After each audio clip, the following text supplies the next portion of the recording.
வர எலெக்ஷன்ல யார் போட்டு போடுறீங்க? கொடுத்த வாக்குறுதியெல்லாம் எதுவுமே நிறைவேற்றல. மெயினாக நீட் தேர்வு வந்து கொடுக்கவே இல்லை இன்னும்.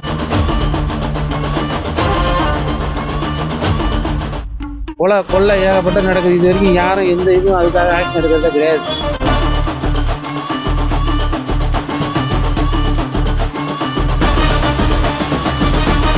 ஏதோ படிக்கிறதுக்கு காசு இல்லாம படிப்பை விட்டவெல்லாம் நிறைய பேர் இருக்கிறான்.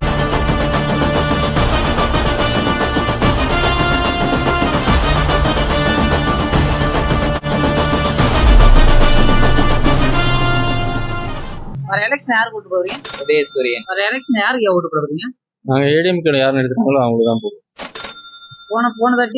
போனதாட்டி ஏடிஎம்கே போவோம். அவங்க வந்தா ஆட்சி நல்லா இருக்கும்னு நினைக்கிறீங்க? கண்டிப்பா நல்ல விவசாயம் நல்லா இருக்கும். மெயினா அதான். டிஎம்கே ஆண்டுட்டு இருக்காங்க, எவ்வளவோ பண்றாங்க, விவசாயிக்கும் சரி மக்களுக்கும் சரி எவ்வளவோ பண்றாங்க. அதை பத்தி நான் கொடுத்த வாக்குறுதியெல்லாம் எதுவுமே நிறைவேற்றல. மெயினா நீட் தேர்வு வந்து அதுக்கு கொடுக்கவே இல்லை இன்னும். இடஒதுக்கீடு தருவோம்னு சொன்னாரு, கொடுக்கவே இல்லை. மெயின் ரீசன் இடஒதுக்கீடு தான், அது தரவே இல்லை. போய் கேட்டீங்களா? மனு கொடுத்தீங்களா?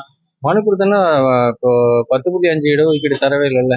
15 கொடுக்குறேன்னு சொன்னார்ல, கொடுக்கவே இல்லையே. அதான் மெயின் காரணம். அது இல்லாம மகளிருக்கும் 1000 ரூபாய் திட்டம், அதான் பெண்களுக்கு ரொம்ப பாதுகாப்பா இருக்குன்றாங்க. அதுக்கு என்ன சொல்றீங்க? ஒரு வளர்ச்சி திட்டங்கள் இப்போ வந்து உங்களுக்கு வேலை கொடுத்தா எதுக்கு 1000 ரூபாய் தரணும்? அவரு தேவையில்லை. குடும்பத்துக்கு ஒருத்தருக்கு வேலை கொடுத்தா 1000 ரூபாய் தேவையில்லை, நம்மளே பாத்துக்கலாம். அதான் மெயின் காரணம். வேலை இருந்தா 1000 ரூபாய் வேணும் தேவையில்லையே. 1000 ரூபாய் தேவையில்லையே. 1000 ரூபாய் இல்லாத மக்கள் 1000 ரூபாய் கொடுத்தா போதுமா? இப்போ பாத்தீங்கன்னா இப்போ 3000 ரூபாய் பொங்கல் கொடுக்குறேன்னு சொல்லியிருக்காரு. இப்ப 4 வருஷமா பொங்கலுக்கு எதுவுமே தரவே இல்லையே. அவரு இப்பதானே கொடுக்குறோம் அப்படின்றாரு. அதான் என்ன காரணம்? தேர்தல் தான், தேர்தலுக்காக தான் கொடுக்குறாங்க. லேப்டாப் ஆமா 4 வருஷம் முடிய போகும்போது கொடுக்குறாரு. அந்த திட்டமே முடிய போற கண்டிஷன்ல இருக்கு. ஆட்சியை முடிய போகுது. எத்தனையோ வச்சா 4 வருஷமா வந்து படிச்ச இளைஞர்களுக்கு தான் லேப்டாப் கொடுக்கவே இல்லையே. இப்போ அவங்களே எவ்வளவு பாதிக்கப்பட்டிருக்காங்க. உங்க தொகுதியில என்ன இது இருக்கியா? மேம்பாடு ஏதாச்சும் பண்ணிருக்காரா? நம்ம திமுக ஆட்சியிலையா பெருசா பண்ண எதுவுமே கிடையாது. இது என்ன தொகுதியா? சிதம்பரம் தொகுதி. எதுவுமே பெருசா பண்ணல. இந்த கொடுத்த வாக்குறுதி எல்லாம் நிறைவேற்றுறாரு எல்லாத்தையுமே. ஒரு 5% நிறைவேற்றிருப்பாரு. மீதி 90% பெண்டிங் தான் இருக்கு. ஏன் வர எலெக்ஷன்ல யாருக்கு ஓட்டு போடுறீங்க? கண்டிப்பா திமுக ஆட்சிக்கு தான். திமுக தான் வெற்றி பெறும். அவங்க செஞ்ச சேவைக்காக அவங்களுக்கு தான் வாக்களிப்போம். 4 வருஷமா என்ன பண்ணன்னு கேக்குறாங்க. சிதம்பரம் தொகுதி மோசமா போயிடுச்சு. அதிமுக இருந்தனால சிதம்பரம் தொகுதி வேஸ்ட். மறுபடியும் அதிமுக எல்லாம் சிதம்பரம் தொகுதி வராது. திமுகவுக்கு தான் வாய்ப்பு. எம்எல்ஏ போய் வந்து ஜெயிச்ச உடனே வந்து பாத்தாங்களா? இது பண்ணாங்களா? அவங்க எங்க இருக்காருன்னு தேடணும். தேடினாதான் பார்க்க முடியும். ஆமா. இப்ப கொடுத்த வாக்குறுதி எல்லாம் நிறைவு பண்ணாங்களா? திமுக கொடுத்த வாக்குறுதியை நிறைவு பண்ணாங்க. அதுல எந்த குறையும் இல்லை.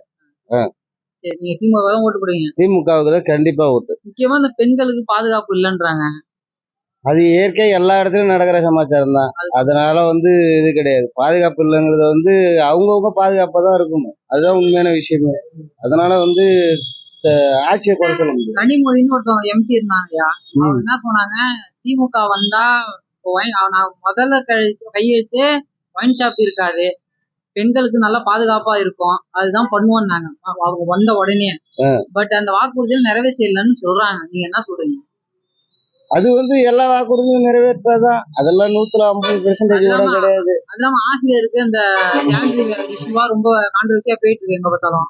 அது பல விஷயம் நடந்துட்டு இருக்கு. அது நமக்கு தெரியல. நம்ம தொகுதியை பொறுத்த அளவுக்கு அவ்வளவுதான் தெரியும். ஐயா, வர எலெக்ஷன்ல யாருக்கு ஓட்டு போடுவீங்க? யாருக்கு போடுவோம்னு கேட்டாக்கா அதிமுக பிஜேபி கூட்டணிக்கு தான் போடுவோம். என்ன காரணம்? என்ன காரணம்னா இன்னைக்கு நாட்டு மக்கள்லாம் கொந்தளிச்சு கொண்டு அவங்கவுங்க கொள்ளை ஏகப்பட்ட நடக்குது. இது வரைக்கும் யாரும் எந்த இதுவும் அதுக்காக ஆக்ஷன் எடுக்கிறதே கிடையாது. என்ன போதை பொருளாகவும் போதை போட்டுட்டாங்க, அங்கே தடுமாற்றி கிடக்கா, அவங்க குடும்பம் நாசமாக போகுது. அதுக்கும் எந்த ஆக்ஷனும் கிடையாது. எங்க எவன் அடிச்சுக்கிட்டாலும் ஒரு போலீஸ் போய் அவர் வந்து ஒரு இதுவும் பண்ண மாட்டேங்குது, ஒரு ஆக்ஷன் எடுக்க மாட்டேங்குது. எல்லாமே மக்கள் ரொம்ப பயந்து போயிருக்காங்க. செயினை இருக்கிறான், கொள்ளை ஏகப்பட்டது நடந்துட்டு இருக்கு. பெண்களுக்கு இந்த ஆட்சியெல்லாம் பெண்களுக்கு நல்ல பாதுகாப்பா இருக்குன்றாங்க. அதுக்கு என்ன சொல்றீங்க? அவங்க சொல்லுவாங்க நடைமுறையில இருக்கணுமா, ஏகப்பட்டது காமிக்கவா? பெண்கள் எத்தனை செயினா எடுத்திருக்கானோ, எத்தனை பேரை கொண்டிருக்கானோ, எத்தனை பேர் கொலை பண்ணிருக்கானோ, எத்தனை பேர் அண்ணன் கற்பிச்சிருக்கானு நாடம் பேப்பர்ல பாத்துக்கிட்டு தானே. வாக்குறுதி நிறைவு பண்ணிட்டேன், இதுக்கு மேல என்ன பண்ணணும்? அது இல்லாம பொங்கலுக்கு 3000 ரூபாய் கொடுக்குறாங்க. காசை பத்தி பிரச்சனை கிடையாதுங்க. காசே எங்களுக்கு வேணாம். காசே வேணாம். அப்புறம் என்னதான் பண்ணணும்ன்றீங்க? மக்கள் நல்லா இருக்கணும், அதுக்கு செய்யணும் நீங்க. அதான் 3000 ரூபாய் கொடுக்குறாங்க. அது இல்லாம மகளிருக்கு 1000 ரூபாய் கொடுக்குறாங்க மாசம் மாசம். பணம் கொடுப்பாங்க. பணம் கொடுத்தா நல்லதா? சரி, நல்லது நடந்துருமா சொல்லுங்க? பணம் கொடுத்தா ஓட்டுக்கு பணம் கொடுப்பாங்க, அதை வாங்கிட்டு ஓட்டு போட்டா சரியா வச்சா நாளைக்கு நம்ம அப்புறம் எப்படி நம்ம மொத்தம் கேட்க முடியும்? நடக்கிற நடைமுறையில இருக்கிற தண்ணி கிண்ணி எல்லா பிரச்சனையும் இருக்கு. என்ன இருந்தாலும் இப்ப என்னதான் இப்ப மக்கள் எப்படினாலும் 2000 ரூபாய் கொடுத்துட்டு இந்தாண்ட ஓட்டு போட தான் போறாங்க. அதுக்கு என்ன சொல்றீங்க? 2000 ரூபாய் கொடுத்துட்டு ஓட்டு போடாதான் போறாங்க. இந்த காசு கொடுத்தவங்களுக்கு இந்த நட போட மாட்டாங்க. யாரு கொடுத்தாலும் வாங்கிக்குவாங்க. அவங்களுக்கு யூகம் பண்ணி தான் போடுவாங்க. அந்த அளவுக்கு மக்கள் கொந்தளிப்போட இருக்காங்க. இப்ப ஏடிஎம்கே வந்தா எடப்பாடி வந்தா நல்லா இருக்குன்றீங்க. ஆமா, மாறுதல் வரணும். இப்ப எடப்பாடியே இப்ப என்ன சொல்றாரு, 100 நாள் திட்டத்துக்குலாம் பிஜேபி தான் ஒரு மாதிரியா இதா பண்ணிட்டு இருந்தாங்க. அவங்க கூட போய் கூட்டணி வச்சிருக்காங்க. அதுக்கு என்ன சொல்றீங்க? பிஜேபி என்ன மாதிரியா போயிருக்காங்க சொல்லுங்க. பிஜேபி என்ன மாதிரியா பிரச்சனை வச்சிருந்தாங்க. அதாங்க 100 நாள் திட்டம்லாம் 100 நாள்லாம் வேணாம்ன்ற மாதிரி சொல்றாங்க. அதுக்கு பிஜேபி தான் ரொம்ப இது பண்ணிட்டு இருக்காங்க. டிஎம்கே காரருக்கு ஸ்டாலின் கேட்டாரு, அவர் தான் கொடுக்க மாட்டாராம். என்ன சொல்றீங்க? அவர் கூட தான் எடப்பாடி கூட்டணி வச்சிருக்காரு. இது ஒரு பெரிய விஷயமே கிடையாது.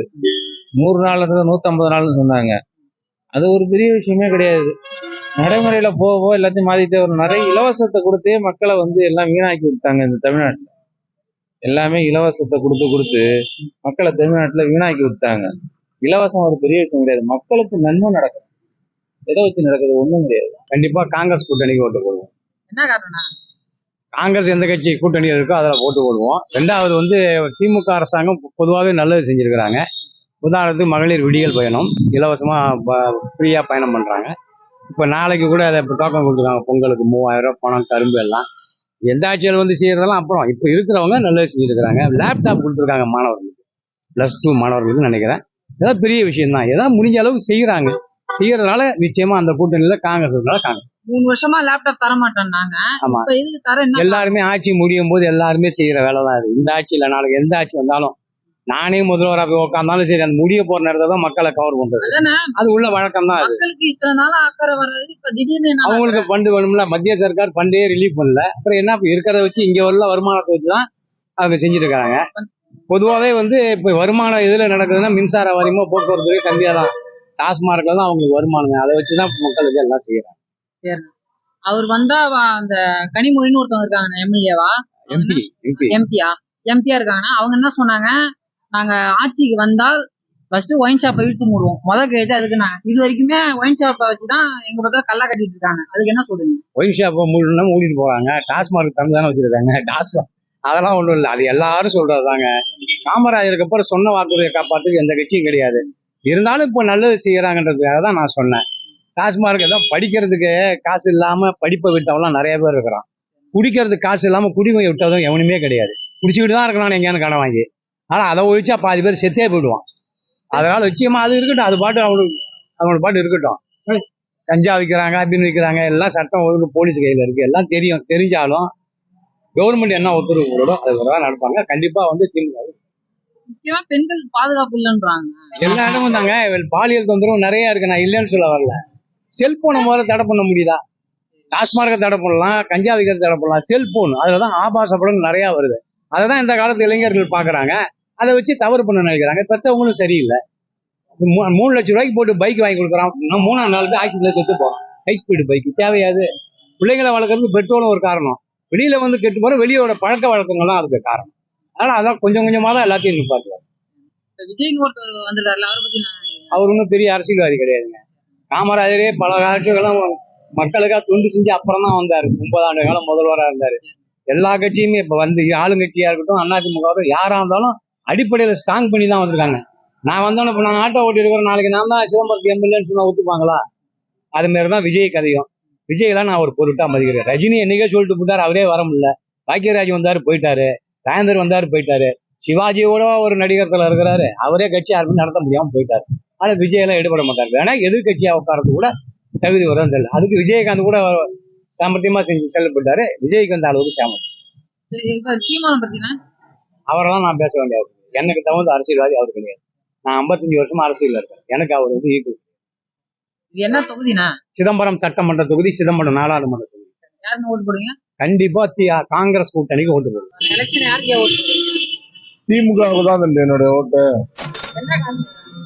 ஏன்னா படிக்க வைக்கிறாங்க பசங்களை. உலகத்துல மெயினான விஷயம் தான் படிப்பு தான். படிப்பு கொடுத்தோம்னா நம்ம கல்வி தரம் உயர்ந்ததுன்னா மக்கள் முன்னேறுவாங்க. அது பெண் கல்வி கொடுத்தாங்கன்னா ஒரு பெண் படிச்சா வந்து சமுதாயமே முன்னேறும். அதனால வந்து திமுக தான் வந்து மக்களுக்கு நல்லது பண்றாங்க. அதனால திமுக தான் என்னுடைய ஓட்டு. பெண்களுக்கு முக்கியமா பாதுகாப்பு இல்லைன்றாங்க. அதுக்கு என்ன சொல்றீங்க? பாதுகாப்புலாம் இல்லைங்க, மற்ற மாநிலத்தை ஒப்பிடுங்க. பெண்களுக்கு வந்து பாதுகாப்பு அதிகமா உள்ள மாநிலம் வந்து தமிழ்நாடு தான் என்னுடைய கணிப்பு. அது இல்லாம ஏன் அந்த வாட்டி மாத்தி போட்டு பார்க்கலாம்ல? இல்ல எனக்கு வந்து தம்பி என்ன காரணம்னா, நான் வந்து எனக்கு ஒரு 53 வயசு ஆகுது. 40 வருஷமா நான் அரசியல பார்த்துட்டு இருக்கேன். எனக்கு என்னமோ நல்லது பண்றவங்க தான் பிடிக்கும். அது என்னுடைய பர்சனல் ஒப்பீனியன். 4 வருஷமா என்ன பண்ணீங்க? அதுக்கு தான் நிறைய பண்ணிருக்காங்க தம்பி. அதை சொல்லணும்னா ஒரு 24 ஒரு 40-50 நாள் ஆகும். வர எலெக்ஷன் யாருக்கு ஓட்டு போடுறீங்க? அது ஸ்டாலின் தான் போடும். திமுக தான் போடுவாங்க. என்ன காரணம்? எங்களுக்கு நல்லா பண்ணிட்டு இருக்காங்க, எங்களுக்கு பிடிச்சிருக்கு, அவ்வளவுதான். 4 வருஷமா என்ன பண்ணுன்னு கேக்குறாங்க. அதுக்கு என்ன சொல்றீங்க? எங்களை பொறுத்த வரைக்கும் நல்லா பண்ணிட்டு இருக்காங்கப்பா, அவ்வளவுதான்ப்பா. மற்றவங்களோட இதெல்லாம் எங்களுக்கு தெரியாது.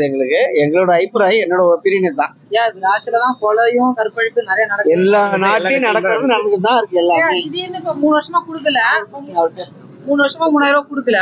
இப்ப திடீர்னு கொடுக்க என்ன காரணம்? திடீர்னு கொடுக்கவே இல்லையா? எல்லா மக்களுக்கும் தான் நல்லது செஞ்சுட்டு இருக்காங்களா? இது வரைக்கும் நல்லா தான் பண்ணிட்டு இருக்காங்களா? அவங்க நல்லா இருக்கும். இலவச பஸ் பாஸ் நல்லா போயிட்டு இருக்கு. மாசம் மாசம் 1000 ரூபாய் வீட்டுக்கு கிடைக்குது. பசங்களுக்கு மாசம் 1000 ரூபாய் கிடைக்குது. என்ன குறை? அது எந்த குறையும் இல்லை. ஆட்சி நல்லா தானே நடந்துட்டு இருக்கு.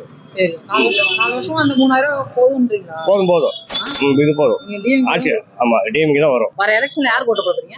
விஜய்க்கு தான் ப்ரோ. என்ன காரணம்? அவர் வந்து ஆட்சி கொஞ்சம் மாறினா நல்லா இருக்கும்னு தோணுது. ஸ்டாலின் 3 வருஷம் இத்தனை வருஷம் இருக்காரு. அத்தனை வருஷத்துல ஒன்றும் பிரயோஜனமே இல்லை. எல்லா வேலையும் ஏறுதுதான். அதனால இவர் வந்தா புதுசா இருக்கும்ல, ட்ரை பண்ணுவாங்களே. வேலை கம்மியாகும், எல்லாமே கம்மியாகும். அது இல்லாம இந்த ஆட்சி பெண்களுக்கு ரொம்ப பாதுகாப்பா இருக்கும். ஆ. அது இல்லாம மாணவர்களுக்கு லேப்டாப் தராங்க. ப்ரோ அது அம்மா காலத்துல இருந்து கொடுத்துருந்தா இருக்காங்க. இவங்க ஒன்றும் புதுசாலாம் ஒன்றும் தரல. அதனால விஜயம் வந்தா தான் எல்லாம் செய்யறேன்னு சொல்றாங்க. ஒரு வாட்டி அவரும் வந்தா தானே நல்லா இருக்கும்ல. எப்படி இருக்காங்கன்ற நடிகர் தான் அவருக்கு அரசியல் தெரியாதுன்றாங்க. அதுக்கு என்ன சொல்றீங்க? ப்ரோ அவங்களும் அதே மாதிரி கத்துக்கிட்டா வந்தாங்க. இல்ல அப்படியே வர நாலேஜ் தானே வந்தாங்க. அதே மாதிரி இவங்களும் கத்துப்பாங்கல்ல. ஆக்சுவலா குடும்ப அரசியல் பண்றாங்க. குடும்பத்துல இருந்து தனியா ஒருத்தர் வந்து வெளில வந்து பண்றதுனால அது வந்து நம்ம அரசியலா நம்ம எடுத்துக்கணும். எடுத்துக்கிட்டு சரி வருங்காலம் எப்படி இருக்குன்னு நம்ம அதை ஒரு வாட்டி ட்ரையல் பண்ணாதான் அது கரெக்டா இருக்கா இல்ல அடுத்தது நம்ம ஓட்ட மாத்தி போறோமோ அது தெரியும். அவங்களும் அதே விஜய் தான். 3 பேருமே எல்லாம் விஜய் கட்சி தான். எல்லாமே விஜய் தான். பட் இருந்தாலும் என்ன சொல்றாங்க, கரூர் விஷயத்துக்கு அடுத்தது 1 மாசம் வெளியே வரல. இவருக்கு அரசியல ஃபேஸ் பண்ணவே தெரியலன்றாங்க. அப்படிலாம் கிடையாது ப்ரோ. எல்லாருமே எல்லாரும் டைட் பண்ணா அவருக்கு என்ன ப்ரோ புரியும்? இப்பதானே ஸ்டார்டிங். அதனால போக அவருக்கு அப்புறம் பழகி தானே ஆகும். ஸ்டாலின் தான் வந்தாரு. இது மாதிரி தான் ஒரு கூட்டணி அவங்க ஆள் பண்ணி தானே இது மாதிரி பிரச்சனை வந்ததே. அதனாலதான் சொல்றேன், பாப்போம். விஜய் தான் வந்து நல்லா இருக்கும். 3000 ரூபாய் தராங்க. பெண்களுக்கு பேருந்து இலவசமா தராங்க. ப்ரோ அதே தான் ப்ரோ. எல்லாருமே தான் ப்ரோ தருவாங்க. அவங்க ஒண்டி தான் தராங்கன்னு கிடையாது. அம்மா காலத்துலயும் தான் எல்லாரும் கொடுத்தாங்க, பணம் கொடுத்தாங்க. காலேஜ் வர அது மாதிரி காசு கூட வருது. வேற ஒண்ணும் இல்ல. அதான் படிச்ச பட்டதாரிக்கு நல்ல வேலை வாய்ப்பு திட்டம் எல்லாமே கொண்டு வராங்கல்ல. அதே விஜயும் வந்தாலும் கொடுப்பாரு ப்ரோ. ஒரு வாட்டி அவங்களும் வர வச்சு தானே பாக்கணும். இவங்க காலங்காலமா இருக்காங்க. டிஎம்கே ஏடிஎம்கே இருக்கும் ப்ரோ. ஏன் இப்ப இந்த கட்சியை விட்டு ஏன் தனியா போக உங்களுக்கு விஜய்க்கு போக எதுக்கு விருப்பம்ன்றாங்க? ஒரு வாட்டி அவங்களும் வந்து பார்த்தா நல்லா இருக்குமோ, ஏன்னா அவங்க இருந்தா நல்லா இருக்குமோ அப்படின்ற மாதிரி தோணுது. மித்தபடி வர எலெக்ஷன் யாருக்கு ஓட்டு போடுறீங்க? உதயசூரியன்.